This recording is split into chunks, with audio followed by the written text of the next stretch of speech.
మన ప్రభువును రక్షకుడైన యేసుక్రీస్తు వారి శ్రేష్టమైన నామములో మరొకసారి ఈ బెన్నిం గారి యొక్క గృహకుడి కూడా వచ్చిన మీ అందరికి కూడా నా హృదయపూర్వక వందన తెలియజేస్తున్నాను. దేవుడు మీ అందరిని ఆశీర్వదించుగాక.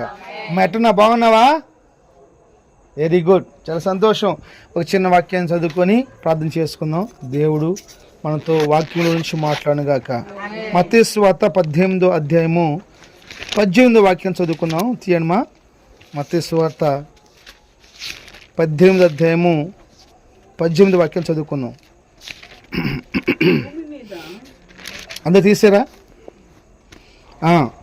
మీరు వేటిని బంధింతురు అవి పరలోకమందును బంధింపబడును, భూమి మీద మీరు వేటిని విప్పుదురు అవి పరలోకమందును విప్పబడునని మీతో నిశ్చయముగా చెప్పుచున్నాను. ఆమేన్. హల్లెలూయా.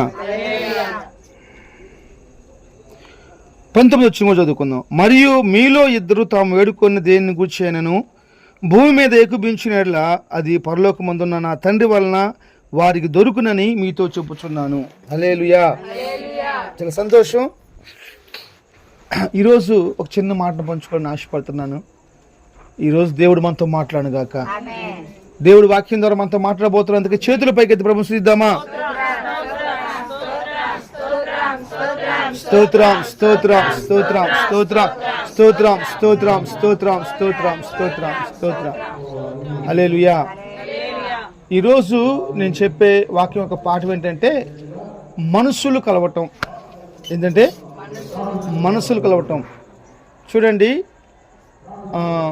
మనసులు కలవకుండా మనం ఏమీ చేయలేం.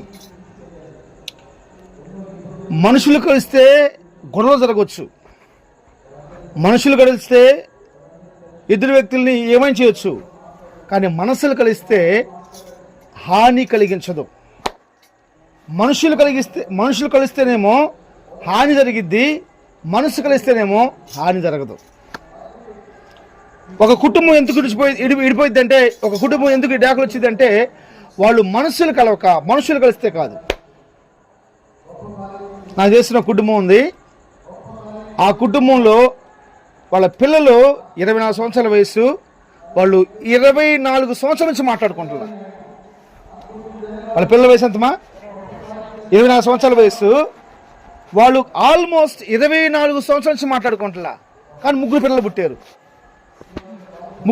పుట్టారు. వాళ్ళు మనుషులు కలిసారు కానీ మనసులు కలవాల. ఈరోజు నేను చెప్పే మాట ఏంటంటే, ఒకవేళ మనుషులు కలిస్తే అదెంత అద్భుతంగా ఉందో మీకు చెప్పాలని ఆశపడుతున్నాను. ఆ మాట చదువుతున్నప్పుడు నేను అక్కడ కూర్చొని ప్రభు నాకు జ్ఞాపం చేస్తున్నప్పుడు నా కళ్ళ నుంచి భయంకరమైన దుఃఖం బయటకు వస్తూ ఉంది. మనుషులు కలిస్తే ఎంత బాగుంటుందండి. ఈ రోజుల్లో కలబంది ఏదైనా ఉందంటే మనుషులే. బైబిల్ చెప్పింది, అక్రమము విస్తరిస్తున్నప్పుడంట ప్రేమ చల్లారిపోతూ ఉంటుందంట. అక్రమము విస్తరిస్తున్నప్పుడు ప్రేమ చల్లారిపోతుంది. ఇప్పుడు మనం చదువుకున్నటువంటి మత్తయి సువార్త 18వ అధ్యాయము 18వ వచనంలో 2 మాటలు మనం కనబడుతున్నాయి. ఒకటేది తెలుసా, మీరు ఏది బంధిస్తారో నేను దాన్ని బంధిస్తాను, మీరు దేన్ని విప్పుతారో నేను దాన్ని విప్పుతానని చెప్పేసి మాట్లాడాడు 18వ వచనంలో. 19వ వచనం వచ్చేలేకే ఇద్దరు ఏకీభవించి 20వ వచనం వచ్చేలేకే ఇద్దరు ముగ్గురు నా నామంలో ఎక్కడ కూడతారో అని చెప్పేసి మాట్లాడతాడు. ఈ 3 వచనాలు చాలా అద్భుతం, వండర్ఫుల్ వర్డ్స్. అవన్నీ అద్భుతమైన మాటలు. అవన్నీ నాకే చూడండి, జాగ్రత్తగా నండి. ఈరోజు నేను చెప్పే మాట ఏంటంటే, ఇద్దరు ఏకీభవించగలిగితే ఎంతో బాగుంటుంది. మన కుటుంబాలు సస్యశ్యామలంగా మార్చబడాలంటే, ప్రతి శాపము ఇరగొట్టబడాలంటే, ప్రతి ఆశీర్వాదాన్ని అనుభవించాలంటే ఎవరు కలవాలి అంటే మనుషులు కలవాలా. మనుషులు కాదు కలిసేది. ఇందాక నేను సెంటర్కి వెళ్ళాను, ఏదో పని మీద వెళ్ళాను. లీడియాకి ఏదో రేపు ఎగ్జామ్, దానికోసం చెప్పేసి బయటికి వెళ్ళాను. పెన్నులు ఏదో కావాలని చెప్పేసి అంటే అక్కడికి ఇద్దరు అడుక్కునే వాళ్ళు వచ్చారు. ఒక మగ ఆయన, ఒక ఆమె. ఇద్దరు అడుక్కుంటూ వచ్చారు. విషయం ఏంటంటే వాళ్ళ ఆవిడ కనపడవు. ఈయన బాగానే ఉన్నాడు. ఆమెని చేయి పట్టుకునేసేసేసి ఆమె చేయబట్టున్నాడు. ఆమె వాళ్ళ ఆవిడ ఎడం చేయి భుజం వేసింది, చేపట్టుకుని వస్తా అడుక్కుంటూ వస్తున్నారు, అయ్యా అయ్యా అయ్యా అని చెప్పేసి అని. అదే నేనైతే ఇక్కడ కూర్చోమని బస్ స్టాండ్ కూర్చోబెట్టేసేసి కంటికి కనపడేవాడిని కాదు నేను. వాళ్ళు ఏ స్థితిలో ఉన్నారో కాదు, వాళ్ళ మనసులు కలిసి, వాళ్ళు మనసులు కలిస్తే అది ఏ స్థితి అయినా అద్భుతంగా మార్చబడిపోయింది. అది ఆనంద ప్రపంచం అంటారు దాన్ని. మనసులు కలిసిన కుటుంబాన్ని ఆనంద ప్రపంచం అంటారు. మనసులు కలవాలి, తల్లిదండ్రుల మనసులు కలవాలి, బిడ్డల మనసులు కలవాలి, అలాగనే భార్యాభర్త ఇద్దరు మనసులు కలవాలి. ఒక మోడల్గా ఉండాలి. నాకు తెలిసిన ఒక అంకుల్ ఉన్నాడు, వాళ్ళు నేటికి వాళ్ళు భార్యాభర్తలాగా ఉండరు, ఫ్రెండ్స్ లాగా ఉంటారు. వాళ్ళందరూ అంతే, సరదాగా ఉంటారు, అంతే స్నేహితుల్లాగా ఉంటారు, చాలా బాగుంటారు. అందుకని వాళ్ళ కుటుంబంలో సమస్యలు రాలేదా, కష్టాలు రాలేదా అంటే వాళ్ళ జీవితం అనే పుస్తకం కనుక ఓపెన్ చేస్తే చాలా శాతం కన్నీళ్ళే ఉంటాయి. ఈరోజు దేవుని సేవకుడిగా మనకి ఇచ్చినటువంటి చిన్న అవకాశం ఎంత తెలుసా, మన కుటుంబాలు మనసులు కలిసే కుటుంబాలుగా మార్చబడాలి. అక్కడ రాస్తుంది మనకు చదవాలని 19 వచ్చిన. మరియు మీలో ఇతరులు తాము వేడుకొను దేనిని గూర్చినను భూమి మీద ఏకీభవించిన యెడల అది పరలోకమందున్న నా తండ్రి వలన, అది పరలోకమందున్న నా తండ్రి వలన మీరు పొందుకుంటారు. హల్లెలూయా. బైబిల్ చెబుతుంది ఇద్దరు అంట మలేకియా, ఇద్దరు అంటే భార్య భర్త. ఇద్దరు నేను పదం ఎందుకు అంటే భార్య భర్త మోస్ట్ ఇంపార్టెంట్ చాలా ప్రముఖ విషయం ఏంటంటే భార్య భర్త. భర్త లేకపోతే తల్లి కూతుళ్ళు, కూతురు లేకపోతే కొడుకు తల్లి, ఇద్దరు వాళ్ళు ఏకీభవించి ప్రార్థన చేస్తే పరలోకం ఉన్న తండ్రి అంట వారికి అది అనుగ్రహిస్తాడంట. నేను అడుగుతున్నాను ఈరోజు పెళ్ళైన వాళ్ళందరినీ, జానసమికి 30 సంవత్సరాల భక్తి జీవితం, అమ్మోజీకి ఆల్రెడీ ఒక 25 సంవత్సరాల భక్తి జీవితం ఉంది రక్షించబడిన కాడ నుంచి. జయమ్మ మా అమ్మ జయమ్మ గారు బాప్తిసం తీసుకున్నారండి. ఎన్ని సంవత్సరాలు అవుతుంది? 7 సంవత్సరాలు. దేవుడిని దీవించును గాక. అలాగే బాప్తిసం తీసుకున్నావా? తీసుకోవాలా. అయితే ఇలా చెప్పుకోవడం చాలా మంది ఉన్నారు. నేను అడుగుతున్నాను, మీ భర్త నువ్వు కలిసేసి ఎన్ని రాత్రులు కన్నీరు కాల్చి ప్రార్థన చేసుకున్నారు మీ మనసం కాడ? చెప్పగలదా అమ్మోజమ్మ గారు? చెప్పగలదా జానసమ్మ గారు? చెప్పగలదా జయమ్మ గారు?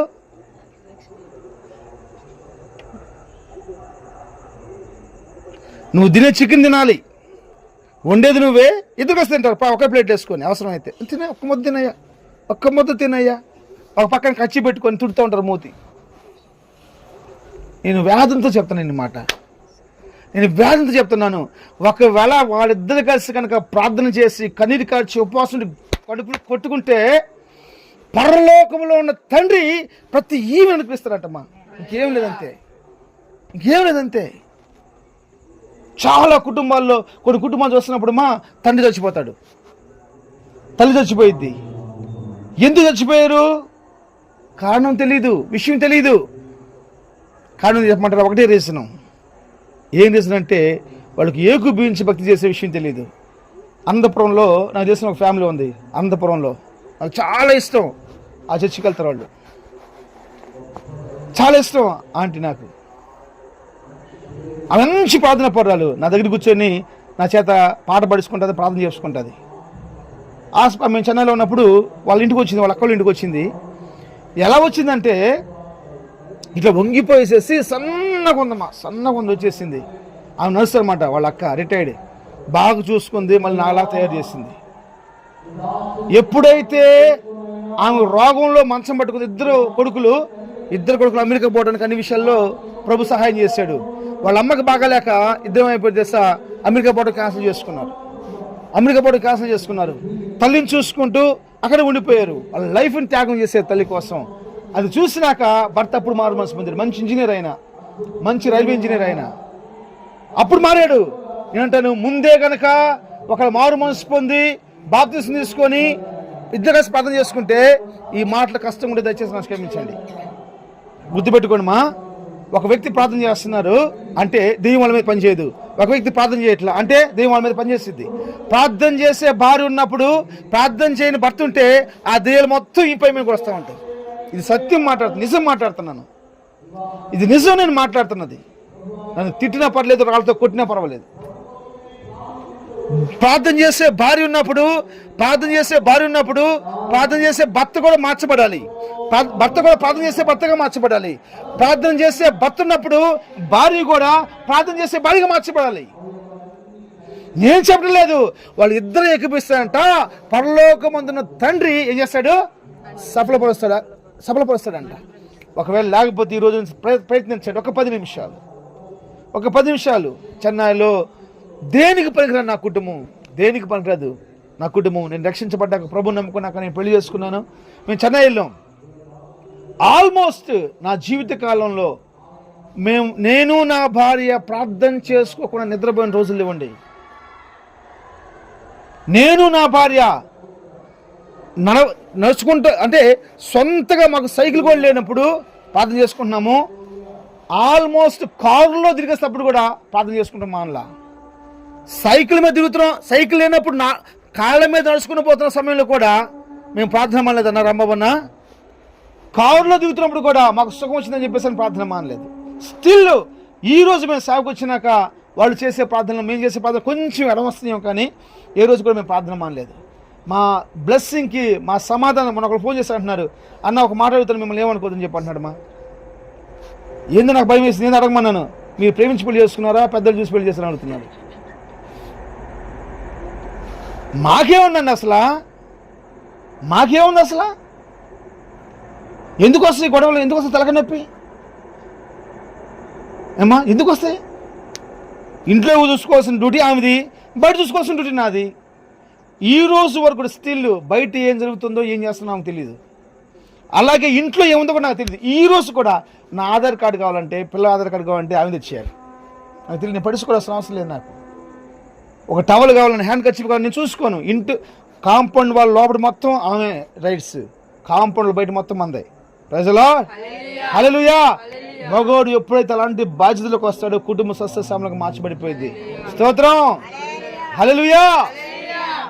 బైబిల్ చెప్తున్నా మనకు సత్యమైన దేశమా, ఇద్దరు గనక కూడి ప్రార్థన చేయగలిగితే ఆకాశమందున్న పరలోకమందున్న తండ్రి వారు ఏదైతే అడిగారో వారికి అది అనుగ్రహిస్తాడంట.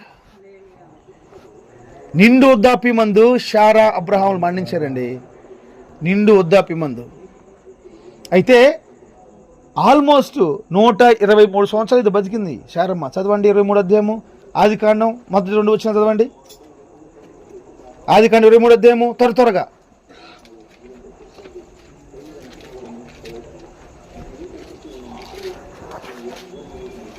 శారా జీవించిన కాలము 127. అంతేనమ్మా? అనగా 127 సంవత్సరాలు బతికిందమ్మా. ఎన్ని సంవత్సరాలు? అబ్రహాం గారు 175 సంవత్సరాలు బతికాడు. శారమ్మ కంటే అబ్రహాము 10 సంవత్సరాలు పెద్దవాడు. శారమ్మ కంటే అబ్రహాం 10 సంవత్సరాలు పెద్దవాడు. కృప ఏంటంటే ఈరోజు పెళ్లి కొడుకుది ఒకే వయసు, పెళ్లి కూతురిది కూడా ఒకే వయసు. ఆదా ముందు చేయబడ్డా, అమ్మ ముందు చేయబడిందా? చెప్పాలి, తెరవాలి. బైబుల్ ప్రకారం పెళ్లి చేసుకునే విధానం ఏందో తెలుసా? అమ్మాయి చిన్నగా ఉండాలి, అబ్బాయి పెద్దగా ఉండాలి. అది బైబిల్ చెబుతున్న క్రమం. అది ఒక కుటుంబము ఎలా మార్చబడాలంటే నాని, అది ఏకీభవించి ప్రార్థన చేసుకునే కుటుంబంగా మార్చబడాలి. అమ్మా ఇట్లా నీకు బాగలేదు, నాకు బాగలేదు, 2 చేతులు పట్టుకుని కూర్చోండి. అయ్యా యేసయ్యా నీకు స్తోత్రం, నా తల్లికి మంచి ఆరోగ్యం ఇవ్వండి అయ్యా, నా తల్లికి మంచి ఆరోగ్యం ఇవ్వండి అయ్యా, నా తల్లికి ఇచ్చిన ఆరోగ్యం స్తోత్రం స్తోత్రం స్తోత్రం స్తోత్రం అని నువ్వు మీ అమ్మ, అయ్యా నా కొడుకు మంచి ఆరోగ్యం ఇవ్వండి అయ్యా, నా కొడుకు మంచి ఆరోగ్యం ఇవ్వండి అయ్యా, నా కొడుకు ఇచ్చిన ఆరోగ్యం స్తోత్రం స్తోత్రం స్తోత్రం స్తోత్రం. ఈరోజు ఆల్మోస్ట్ మేము ఎక్కడికి వచ్చి 8 సంవత్సరాలు అయింది. చీరాలు కలిసి చెన్నై నుంచి చీరలు చేసేసి నాటి నుండి నేటి వరకు ఆల్మోస్ట్ నా బెడ్లో 5 గంటలు వేసి ప్రార్థన చేయాలి. నా బిడ్డలు నాకు చాలా ఇష్టం. ప్రేయర్ విషయంలో మొత్తం కాంప్రమైజ్ అవును. ఏదైనా చేయగలిగిన దేవుడు ఆయన. హల్లెలూయా. బ్లెస్ వినపడుతుందా? ఆశ వినపడుతుందా? Smiley sorry. 5 గంటలు వేసేసి నేను చెప్తున్నాను, ఏ కుటుంబంలో అయితే బెడ్లు 3 గంటలు వేస్తారో వాళ్ళు ప్రపంచాన్ని వెళ్తారంతే. 3 గంటలకి, కనీసం 4 గంటలకి, కనీసం 5 గంటలకి లెగుస్తారో ప్రపంచాన్ని వెళ్తారంతే. ఈరోజు దేశాలు విరాట్ కోహ్లీని దేవుడు అంటున్నాయండి. అతను ట్రైనింగ్ చేసేటప్పుడు ఏం చేశాడు తెలుసా? నిద్ర పట్టదు వాళ్ళకంతే. ఒక గోల్ సాధించేంత వరకు ఒక గోల్ పెట్టుకొని అది సాధించేంత నిద్రపోరు. మనకి ఫోన్లు, టీవీలు, నెయిల్ పాలిష్లు, ఇదేమంటారు, లిప్స్టిక్లు, ఎయిర్ కలర్స్, బ్యాండ్స్, మ్యాచింగ్, చెప్పులు మ్యాచింగు, చెవులకి మ్యాచింగు, మూతికి మ్యాచింగు, ముక్కుకి మ్యాచింగు, కాళ్ళకి మ్యాచింగు. ఈ మొన్న ఒక అమ్మాయి అంటుంది, షాపింగ్కి వెళ్ళిన చెన్నై సర్ణ స్టోర్కి, తగదేలు పడుతుంది వాళ్ళమ్మ, ఇంకటి కావాలదా షాపింగ్ అంటుంది. మా అన్ని మ్యాచింగ్ దొరికి, మా అండర్వేర్ మాత్రం మ్యాచింగ్ దొరకలేదు మాట. అమ్మా నిజం, నేను వాక్యం చెప్తున్నాను. అన్ని మ్యాచింగ్ దొరికినాయి అంట. లోపల వేసుకున్న అండర్వేర్ ఎవరు చూస్తారమ్మా? ఏం చేస్తాం? కుటుంబాన్ని స్పాయిల్ అయిపోతాయి అంతే. నేను చెప్తున్నాను, ఈ రోజు నుంచి ఒక కొత్త విధానం మనం నేర్చుకుందాం. ఏం చేస్తా? కనీసం ఒక కుటుంబంలో ఇద్దరు కలిసి ప్రార్థన చేయండి. ఒకవేళ ఈ కుడి కోసం కూర్చొని ఒక అరగంట ప్రార్థన చేసావమ్మా? ఈ కుడి కోసం చేసి ఉండదు, నాకు తెలుసు, తలుపుతుంది అడిగానని. చేస్తుంటే రోజుకి అరగంట ఏ కుటుంబంలో అయితే ప్రార్థన, ఉదయకాలం సాయంకాలం, ఉదయం ఒక అరగంట, సాయంత్రం ఒక అరగంట అనుకో, సస్యశాలం మార్చబడిపోద్ది అంతే. కొన్ని ప్రాబ్లమ్స్ వల్ల కావచ్చు, కొన్ని టెన్షన్ వల్ల కావచ్చు, కొన్ని ఇబ్బందుల వల్ల కావచ్చు, ప్రార్థన చేయకుండా ఉండకపోవచ్చు. నేను తప్పుగా మాట్లాడతలేదు. స్తోత్రం, హల్లెలూయా. కాబట్టి మనం చేసినది ఇద్దరు మనసులు. బైబిల్ చెప్పింది. రూతు గ్రంథము 1వ అధ్యాయము 18వ వచనం మనం చదివినప్పుడు అక్కడ ఒక చక్క మాట రాస్తుంటుంది. రూతు గ్రంథము 1వ అధ్యాయము 18వ వాక్యం. త్వరగా హర్ష, బైబిల్ ఏది అమ్మా? చదువుమ్మా. తనతో కూడా వచ్చుటకు ఏమైందటమ్మా? మనస్సు ఆమె కుదిరిందని నయోమి తెలుసుకున్నప్పుడు. చాలా ఒక నిమిషం అండి. అంటే నయోమితోటి రూతు రావడానికంట మనసు కుదిరిందంట వాళ్ళకి. మనసు కుదిరి ఎవరెవరు కుదిరింది? మా మనసు అత్తకి వాళ్ళకి కుదిరిందంట. ఈరోజు అది జరగని పని కదా. అత్తకి వాళ్ళకి మనసు కుదిరిద్దా? బైబిల్ చెప్తుంది వాళ్ళకి మనసు కుదిరిందంట. ఓకే, ఈరోజు కొంచెం కష్టంగా ఉంటుంది, ఏం కాదు, కానీ నేను చెప్పాలి ఈ మాటలు అంతే. అయితే వాళ్ళు ఎప్పుడైతే అత్త కోళ్ళ మనసు కుదించుకొని బెత్లెహేముకి వెళ్ళారో, బెత్లెహేము వెళ్ళినాక రూతు ఏం చేసింది చేస్తా? పరిగి ఏరుకుంటానికి పోయింది. చెప్పండి. ఏ పొలంలో ఏరుకుంటానికి పోయిందో వాళ్ళ మనసులు కలిసింది కాబట్టి ఆ పొలానికి వానరంగా మార్చబడిపోయింది. నేను రిక్తురాలు అంటది నయోమి. రిక్తురాలు అంటే మొత్తం పిండి అయిపోయింది, సాంబల్ అయిపోయింది, బూడిద అయిపోయింది, ఏం లేదు అక్కడ. ఏమీ లేని దాన్ని దేవుడు చేసేది మళ్ళీ తిరిగి అన్ని సమకూర్చేసాడు అంతే. వానరులు అయిపోయారు అన్నిటికీ. ప్రైజ్ ది లార్డ్, హల్లెలూయా. దేవుని సేవకు నేను చెప్తున్నా మాట చేస్తా, మనసులు కలిస్తే చాలా బాగుంటుంది. ఒక మాట చెప్తాను, ఏమనుకోబాకండి. యోనా గ్రంథం 1వ అధ్యాయం 6వ వచనంలో ఒక మాట రాస్తుంటారు చూడండి. యోనా గ్రంథము 1వ అధ్యాయం 6వ వచనం. త్వరగా 6. అప్పుడు ఓడ నాయకుడు అతను యోన దగ్గరికి వచ్చి, ఓయి నిద్రపోతా. నువ్వు ఆలోచించండి, భయంకరమైన ప్రాబ్లం జరుగుతుంది అక్కడ. ఏం ప్రాబ్లం అంటే 1,20,000 మంది పైకి ఒక శాపం వచ్చేసిందంట. ఆ శాపాన్ని ఒక్కడి ప్రార్థన ద్వారా ప్రభు విడిపించాలని ఆశిస్తున్నాడు. 1,20,000 మంది శాపాన్ని ఒకే వ్యక్తిమా విడిపిస్తానికి సిద్ధంగా ఉన్నాడు. 1,20,000 మంది. నిన్నెవరు పేపర్లు చూశానమ్మా, 2 లక్షల అప్పు బాకీ ఉందంట. ఎంత చెప్పండి? స్మైల్ ఎంత? ఆశ ఎంత? వెరీ గుడ్, అట్లా చెప్పాలి గట్టిగా. 2 లక్షల అప్పు బాకీ ఉంటే 4 ముందే చచ్చిపోయారు తీర్చలేక. ఒక మనిషికి మొగడు కూలికి వెళ్తే 1000 రూపాయలు చంపేస్తాడమ్మా, ఆడతా పాడతా. మన పంచాయతీకి వచ్చారు చూడండి, 9:30కు వస్తున్నారు, 9 గంటలకు వస్తున్నారు. సొక్క ఇప్పి ఎడిట్ చేసి 9:30 అవుతుంది. ఆ సిమెంట్ అంతా కలుపుకొని రెడీ చేసుకున్నారు, 10 అవుతుంది.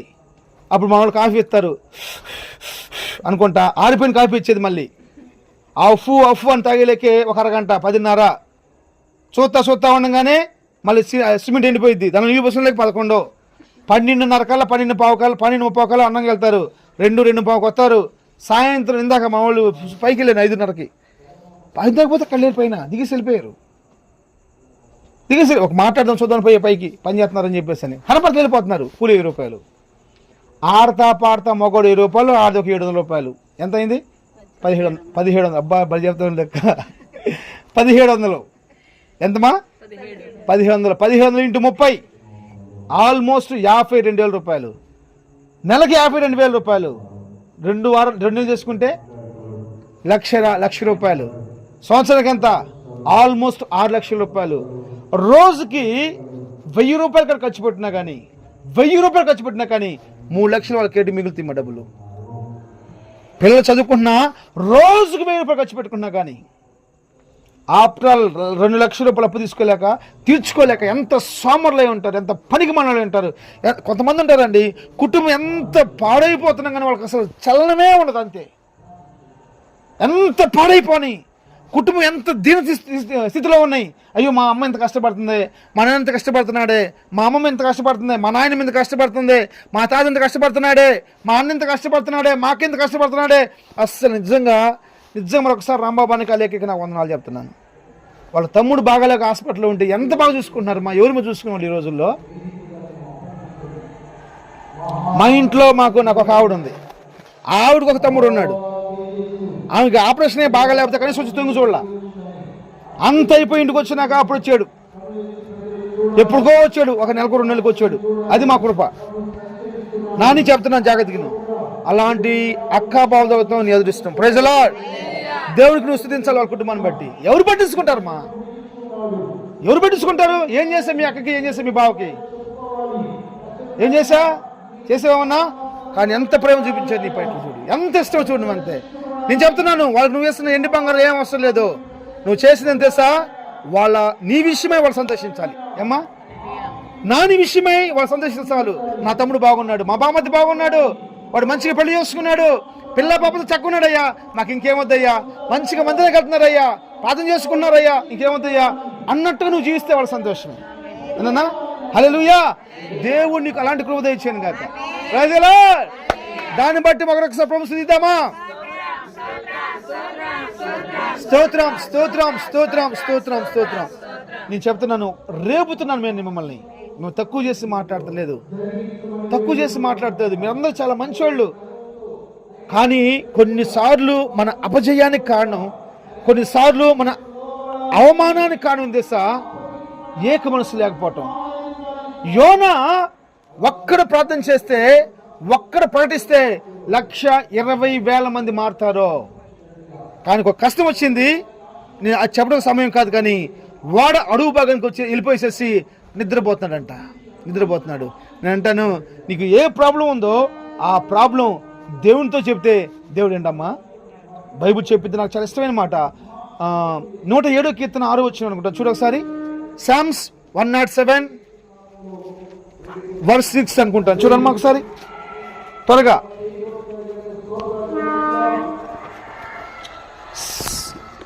కీర్తన గ్రంథము 107వ కీర్తన 6వ వచనం చూడు. తీసారమ్మా, చదువుమా.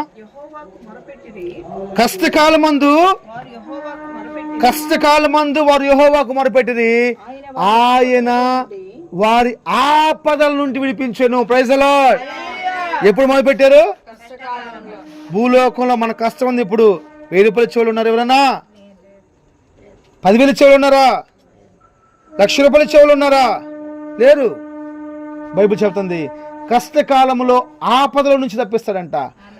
ఏ కష్టం ప్రభు అట్లా ఆ ఆపదలన్నిటి నుంచి ప్రభు తప్పిస్తాడంట. అలాంటి దేవుడు కలిగి ఉన్నప్పుడు మనము యోనా ఏం చేయాలి? ప్రభువు చెప్పాలి, ప్రార్థన చేయాలి. నిద్రపోతున్నాడు. యోనా మంచి ప్రవక్త అని కాదంటలేదు, యోనా మంచి సేవకుడిని కాదంటలేదు. కాబట్టే ఆయన ప్రార్థన చేస్తే చాలు, ఆయన సువార్త పడిస్తే చాలు, 1,00,000 మంది మారుతారన్న నమ్మకం దేవుడికుండి యోనాను పంపించేశాడు. స్తోత్రం. హల్లెలూయా. నేను చెప్తున్న మాట ఏం తెలుసా? మనము ఏకోపిస్తే ఏదైనా ప్రభు కోసం చేయగలం. ఇప్పుడు దేవుడైతే యోనా మీద నమ్మకం పెట్టినాడు, కానీ యోనా మాత్రం దేవుడి మీద నమ్మకం పెట్టుకోవాలా. నాకు తెలిసిన కుటుంబం ఉంది చెన్నై బాపట్లలో. 1,20,00,000 ఆస్తి వాళ్ళు ఒక సావకి రాసి ఇచ్చేసారు. 1,25,00,000 ఆస్తి ఒక పరిచయకి రాసి ఇచ్చేసారు, పరిచయం చేసుకోమని చెప్పని. అక్కడ ఒక మందిరం కట్టి ఉంది, ప్రెసిడెంట్ అక్కడ ఆపేశారు, మందిరం ఆపేరు, అక్కడ కన్స్ట్రక్షన్ పూర్తి అవ్వలేదు. 1,25,00,000 మనం చేస్తామా? దేవుడి కోసం ఏమైనా ఉందా? మనం చేసిన రికార్డ్ ఏమైనా ఉందా మంది? మన మోస్ట్ రికార్డ్ ఎంత? అసలు ఆదివారం 50 రూపాయలు కానుకేసి వచ్చి వెళ్ళిపోయికెత్తండి. దేవుని స్తోత్రం. థ్యాంక్స్ మా. గాడ్ బ్లెస్ మా. తప్పేం లేదు. విషయం ఏం తెలుసా, ఈ రోజుల్లో కూడా సెంటర్కి వెళ్తానా కాఫీ 200, 20 రూపాయలు, టీ 10 రూపాయలు. హోటల్కే కూర్చున్నాం అనుకో, కాఫీ 20 రూపాయలు తీసుకుంటున్నాడు. టీ రోడ్డు మీద అయితే 10 రూపాయలు అంట. అంతేమా? అంతే కదా. కానుక ఎంత అర్థం చేస్తా? ఇందాక ఆరాధన వచ్చింది నాతోటి, డాడీ 10 రూపాయలు డాడీ, ఏమి లేవు చూడు డాడీ అంటుంది. సరే మొత్తం మీద 2 ఇటు పెట్టుకుంది ఆ బింగో ప్యాకెట్. మళ్ళీ పానీపూరి ఇప్పి నాకు అంటుంది, పానీపూరి ఇప్పిమంటుంది. అంటే ఆ పిల్లకి ఆల్మోస్ట్ దానా వేయాలంటే 50 రూపాయలు కావాలి రోజుకి. నెలకి ఎంత కావాలి? 1,000 కావాలి. నువ్వు ఆదివారం ప్రాంతంకి వచ్చి ఎంత ఎత్తా?